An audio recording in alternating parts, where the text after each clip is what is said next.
আসসালামু আলাইকুম everyone, welcome back to my channel Norin study hacks. আশা করছি সবাই অনেক বেশি ভালো আছো। তো আজকে আমার ভিডিওটি হচ্ছে এসএসসি সাজেশন 2026-এর ইংরেজি প্রথম পত্র রিটেন পার্ট যেটা, সেটা নিয়ে কথা বলবো।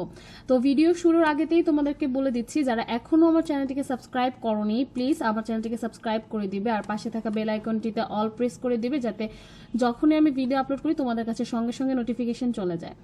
তো এখন চলে যাই রিটেন পার্টের জন্য। অ্যাকচুয়ালি আমাদের কি কি টপিক আছে সেগুলো কিন্তু আমরা সবাই জানি। সো ফার্স্ট টাইম স্টার্ট করব হচ্ছে ডায়ালগ দিয়ে।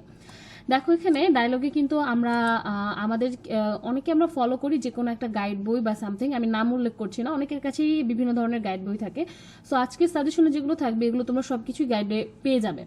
তো এখানে ফার্স্টে দেখতে পাচ্ছ আমি দিয়েছি হচ্ছে ব্যাড এফেক্ট অফ স্মোকিং, দেন হচ্ছে learning computer, benefit of early rising, physical exercise, দেন হচ্ছে dengue fever, aim in life, তারপর হচ্ছে growing a book, তারপর 8 নাম্বার রেখেছি হচ্ছে ইম্পর্টেন্স অফ প্ল্যান্টিং ট্রিজ। আর এখানে 9 নাম্বারে দিয়েছি হচ্ছে preparing for SSC examination, which is very very important. এখন আমি তোমাদেরকে জাস্ট বলবো আর কি, কোনো বারই কিন্তু কোনো বোর্ড আমরা যেটাকে ইম্পর্টেন্ট মনে করি তারা কিন্তু এভাবে কোশ্চেন করে না সাধারণত। তো আমার কাছে মনে হয় যে 9টা ডায়লগ দিয়েছি সবগুলো যদি তুমি একটু মানে ভালো করে মেমোরাইজ করো, লাইক যেটাকে বলা হচ্ছে মুখস্থ করো, তাহলে মুখস্থ করে যদি এগুলো কপিতে প্র্যাকটিস করো, সেই ক্ষেত্রে এই 9টা ডায়লগ যদি তোমার মুখস্থ থাকে, দ্যাট মিনস তোমার প্যাটার্নটা একদম খুব ভালো করে আয়ত্তে চলে আসবে, তুমি বুঝতে পারবে যে একটা ডায়লগ কিভাবে লেখে। তখন যদি এই 9টা থেকেও ওরা কমন না ফেলে, লাইক একটু আননোন টাইপের বা একটু এক্সেপশন কিছু করলো, তুমি কিন্তু লেখার ক্যাপাবিলিটি রাখো। সো এরকমটা করতে পারে, এই জন্যই আর কি বলা। আর অবশ্যই এই যে 9টা দিয়েছি, এই 9টা ভেরি ভেরি ভেরি ইম্পর্টেন্ট। তোমরা যদি তোমাদের একদম 9 থেকে 10 পর্যন্ত তোমাদের স্কুলের কোশ্চেন প্যাটার্নই ফলো করে থাকো একদম টেস্ট এক্সাম পর্যন্ত, দেখবে এই 9টা থেকেই ঘুরিয়ে ফিরে কোশ্চেন এসেছে। সো আমি বলছি হচ্ছে এক্সেপশনের কথা, যে যদি এই 9টা থেকে না আসে সেই ক্ষেত্রে তুমি এই 9টা মুখস্থ করা থাকলে তুমি ইনশাল্লাহ বাকিগুলো পারবে, সেই ক্ষেত্রে আর কি বলা। এবার চলে যাই হচ্ছে স্টোরিতে। Same goes to story, but এখানে দেখবে কিছু অনেক কিন্তু কমন কমন স্টোরি আছে, যেমন থার্স্টি ক্রো বা হচ্ছে হেয়ার অ্যান্ড টর্টয়েস বা এগুলো, কিন্তু আমি কিন্তু এত যেগুলো খুব সিমিলার মানে আমাদের কাছে খুব ফ্যামিলিয়ার সেগুলো কিন্তু আমি দেইনি। এখানে হচ্ছে একটু ভিন্নতা রাখার ট্রাই করেছি। দেখো honesty is the best policy, কারণ ওগুলো আসলে তোমরা পারবেই, সেটা আমার জানা কথা, ওগুলো আসলে তোমরা পারবে লিখতে, কিন্তু যেগুলো একটু পড়া দরকার সেগুলো কিন্তু এখানে দিয়েছি। Honesty is the best policy, এটা কিন্তু অনেক দিন থেকেই বোর্ডে আসছে না, সো এটা আসার পসিবিলিটি হিউজ। তারপরে রবার্ট ব্রুস অ্যান্ড স্পাইডার, এটা একটু কঠিন স্টোরির মধ্যে ধরা হয়, তো যদি কোশ্চেন পেপার একটু হার্ড করা ট্রাই করে তাহলে রবার্ট ব্রুস এটা দিয়ে দিতে পারে। তারপর greatness of a young man, এটাও হচ্ছে একটু important. Then two cats and the monkey, তো এটাও খুব বেশি ইম্পর্টেন্ট। এটা হচ্ছে যদি কোশ্চেন একটু মানে যারা পড়ে না আর কি, এই স্টোরিটা কিন্তু অনেকেই পড়ে না বা স্টোরির থিমটা জানে না। তোমরা একটা কাজ করতে পারো, আমি যে স্টোরিগুলো দিয়েছি এই স্টোরিগুলো একবার থিমগুলো রিডিং পড়তে পারো, যাতে করে তোমরা যদি মুখস্থও না করো অ্যাটলিস্ট তোমার তো থিমটা জানতে হবে, বা অন্যকে তোমাকে আস্ক করতে হবে না যে থিমটা আসলে কি। থিমটা জানলে কিন্তু একটু হলেও বানিয়ে লেখা যায়, যাদের ইংলিশ রাইটিং ক্যাপাবিলিটি ভালো। তারপরে দেখতে পাচ্ছ এখানে শেখ সাদি, এটাও খুব খুব ইম্পর্টেন্ট একটা story. The crow and the jar, এটাও যেটা আমি বললাম থার্স্টি ক্রোটা, এটা হচ্ছে এটা এভাবেও আসতে পারে।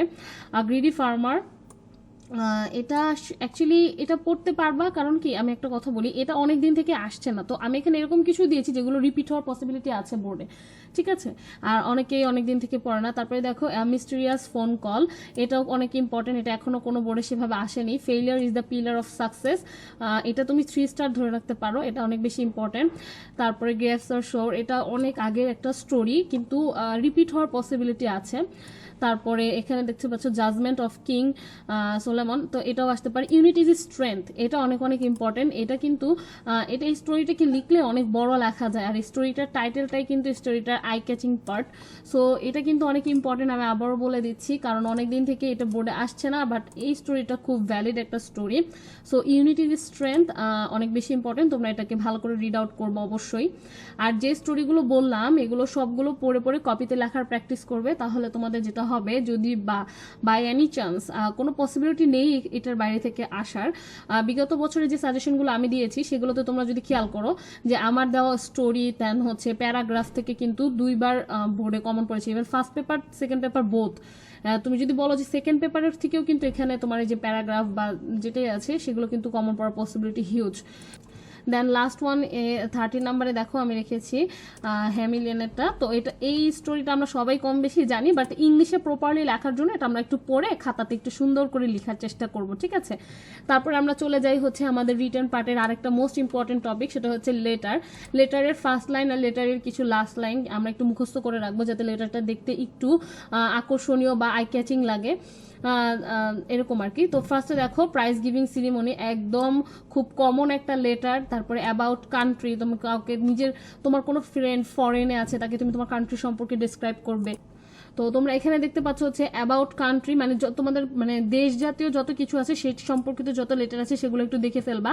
About our July movement, so এটা তো very very very very important. Then historical place related যতগুলো লেটার আছে এখানে যাওয়া, মানে আমাদের যেগুলো হিস্টোরিক্যাল প্লেস আছে আর কি সবগুলো সম্পর্কে একটু রিড আউট করে ফেলবা। তারপরে দেখো অ্যাবাউট বার্থডেটা একটু ইম্পর্টেন্ট আছে। দেন ভ্যাকেশন কোথায় স্পেন্ড করতে চাচ্ছ। তারপর হচ্ছে থ্যাঙ্কিং ফর হেল্পিং, এই লেটারটা খুব ইম্পর্টেন্ট, যে কাউকে হেল্প করেছো সেটার জন্য থ্যাঙ্কিং এর জন্য একটা লেটার লিখবা। ব্রিলিয়ান্ট সাকসেস, তোমার কোনো ফ্রেন্ড বা তোমার কোনো কাজিন খুব ভালো রেজাল্ট করেছে তাকে কংগ্রাচুলেট করা, তো এটার উদ্দেশ্যে কোনো লেটার লেখা। দেন হচ্ছে ব্যাড হ্যাবিট, অনেক কিছুর ব্যাড হ্যাবিট হতে পারে, স্মোকিং, এনিথিং। সো এগুলো দিয়ে তুমি হচ্ছে মানে সবকিছু লেটার শিখে রাখবা আর কি। আর এগুলো এই 9টা খুব খুব খুব খুব ইম্পর্টেন্ট। এই 9টা পড়লে আশা করছি তোমার আর এর বাইরে কিছু পড়তে হবে না ইনশাআল্লাহ, ঠিক আছে। সো এবার আমরা চলে যাচ্ছি হচ্ছে গ্রাফস অ্যান্ড চার্টস যে ব্যাপারটা সেটা হচ্ছে আমরা ফার্স্টের পার্টটা আর লাস্টের পার্টটা একটু সিমিলারই মুখস্থ করার ট্রাই করব। আর ব্যাপারটা হচ্ছে তোমাকে গ্রাফস অ্যান্ড চার্টের যে বিষয়টা থাকে যে একটা যেটা দিয়ে দেওয়া হয় আর কি সেটার উপর ডিপেন্ড করে যেহেতু তোমাকে লিখতে হয়, সেক্ষেত্রে তুমি একটা প্যাটার্ন মুখস্থ করে রাখতে পারো। একটা কি 3টা প্যাটার্ন মুখস্থ করলে ইনাফ, এর বাইরে গ্রাফস অ্যান্ড চার্ট লাগে না। তো আমি যেগুলো দিয়েছি এগুলো একটু হালকা রিড আউট করে ফেলবো। আমরা অবশ্যই এটা মুখস্থ করার দরকার নেই, কিন্তু একটা প্যাটার্ন আমরা মুখস্থ করব, নট সবগুলো মুখস্থ করব, ঠিক আছে। এটা আমি তোমাদের জন্য একটু ইজি করে দিলাম। আর এখানে দেখতে পাচ্ছ the present supporters, the choice, এই যেগুলো আমি দিয়েছি আর কি ওভারঅল সবগুলোই ইম্পর্টেন্ট, সবগুলো একবার আমরা চোখ বুলিয়ে নিব। আর একটা মানে যেটা একটা প্যাটার্নটা সেটা আমি মুখস্থ রাখবো, ঠিক আছে। তো আমি এখানে তোমাদেরকে যেগুলো দেখালাম গ্রাফস অ্যান্ড চার্ট শেষ। লাস্টে আমি কিছু কথা বলবো, সেটা হচ্ছে ইমেলটা আমি অ্যাড করিনি। ইমেলটাই যে তোমরা ওপরে দেখতে পাচ্ছ যে লেটারগুলো যেগুলো দিয়েছি না আমি, এই যে 9টা কি 10টা লেটার, এই সেম জিনিসগুলোই কিন্তু ইমেলের পার্ট, হ্যাঁ। কিন্তু কথা হচ্ছে লেটার লেখার রাইটিং প্রসেসটা একটু ডিফারেন্ট, মানে আলাদা। আর ইমেল লেখার প্রসেসিংটা হচ্ছে একটু ডিফারেন্ট, মানে হচ্ছে মানে তো দুইটা লেখার নিয়মটা আলাদা, শুধু নিয়ম দুটো একটু জানা থাকলে সেম জিনিসটাই তুমি লিখে দিতে পারবা, কোনো সমস্যা হবে না। আর ইমেল তো লেটারের থেকে একটু কম লিখলেও চলে। সো এটা একটু দেখে মানে তোমাদের যে গাইড বই যেগুলো ফলো করো না তোমরা, ওইখানেই দেখবা যে লেটারগুলো সাজিয়ে লেখা আছে। আর সেম ওয়েতে কিভাবে ইমেল লিখতে হয় সেখানে সেই প্রসিডিউরটাও দেওয়া আছে। সো এটা চলে গেল। আর নেক্সট টাইম এখানে যেগুলো স্টোরি দিয়েছি না, এগুলো তো নন স্টোরি দিয়েছি, কিন্তু তোমাদের যদি আননোন স্টোরি আসে সেই ক্ষেত্রে আমি যেটা বলবো, তোমাদের যে টেক্সট বুকটা আছে ইংলিশ ফার্স্ট পেপার, সেখানে কিছু স্টোরি আছে, এগুলো যদি আননোন থেকে তোমাদেরকে ট্রাই করে ওই স্টোরিগুলো একটু পড়ে ফেলবা কাইন্ডলি, আননোন স্টোরি অ্যান্সার করার জন্য, না হলে কিন্তু একদম তোমাদের হাত থেকে এতগুলো নাম্বার চলে যাওয়ার পসিবিলিটি আছে। সো প্লিজ এগুলো যদি পড়া শেষ হয়ে যায় একটু টেক্সট বুকটা নিয়ে তোমাদের যে আননোন যে প্যাসেজগুলো আছে ওগুলো একটু পড়ে ফেলবা, ওখান থেকেই আননোন স্টোরিগুলো আসবে, এর বাইরে থেকে আসার কোনো পসিবিলিটি নাই ইনশাল্লাহ। আর আজকের সাজেশনটা তোমাদের কেমন লাগলো অবশ্যই কমেন্ট বক্সে কমেন্ট করে জানাবা। নেক্সটে তোমরা কি চাচ্ছ সেটাও কিন্তু কমেন্ট করে জানাতে পারো। আর অবশ্যই তোমরা যারা এখনো আমার পেজটিকে লাইক করনি বা ফলো করনি তারা কিন্তু নিচে ডেসক্রিপশনে দেওয়া আছে আমার পেজের লিঙ্কটা, সেখানে চলে যেতে পারো। তো আজকে এই পর্যন্তই, ইনশাআল্লাহ সামনে আরো অনেক সাজেশন নিয়ে চলে আসবো। আসসালামু আলাইকুম, আল্লাহ হাফেজ।